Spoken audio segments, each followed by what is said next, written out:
U.S. Secretary of State Antony Blinken arrived in Israel on Monday in the midst of some of the worst violence in months between Israelis and Palestinians and called on both sides to tamp down the bitter tensions.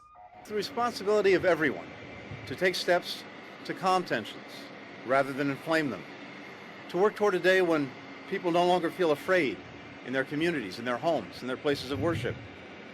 That is the only way to halt the rising tide of violence that has taken too many lives, too many Israelis, too many Palestinians. To take an innocent life in an act of terrorism is always a heinous crime. But to target people outside their place of worship is especially shocking. For every faith, the house of worship is hallowed.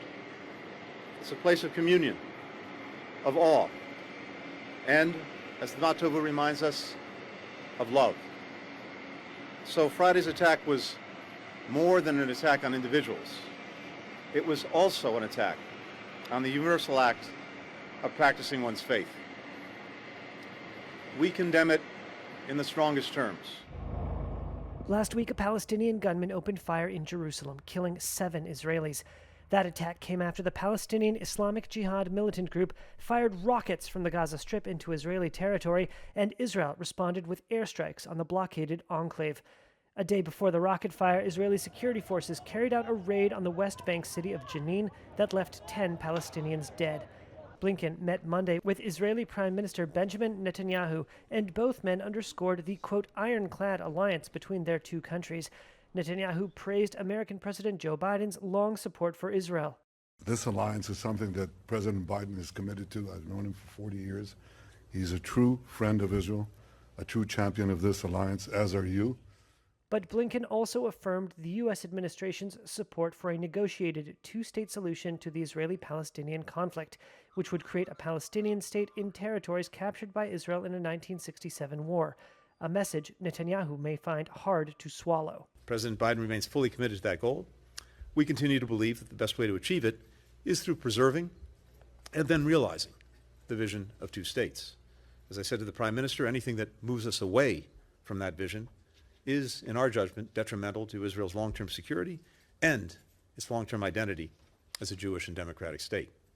Netanyahu has long disdained resuming direct peace talks with Palestinians, and his new hardline government includes partners who oppose Palestinian statehood. Further complicating efforts at negotiations, Palestinians are politically divided between Palestinian Authority leader Mahmoud Abbas, who favors diplomacy, and rival Hamas Islamists, who are sworn to Israel's destruction. The last round of U.S.-sponsored talks on founding a Palestinian state alongside Israel stalled in 2014.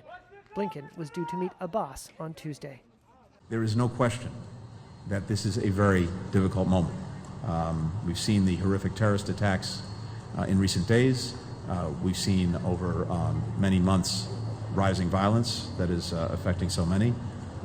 As you heard very clearly, the condemnation from the United States of the terrorist attacks, the President, the Vice President, myself, and we deplore overall the loss of innocent civilian life. We'll be reiterating that message and encouraging the parties to take steps to calm things down, to de-escalate tensions. And Egypt, like us, is a stalwart believer in the negotiated two-state solution. The only path to a lasting resolution of the conflict and, critically, equal measures of democracy, opportunity, and dignity for Israelis and Palestinians.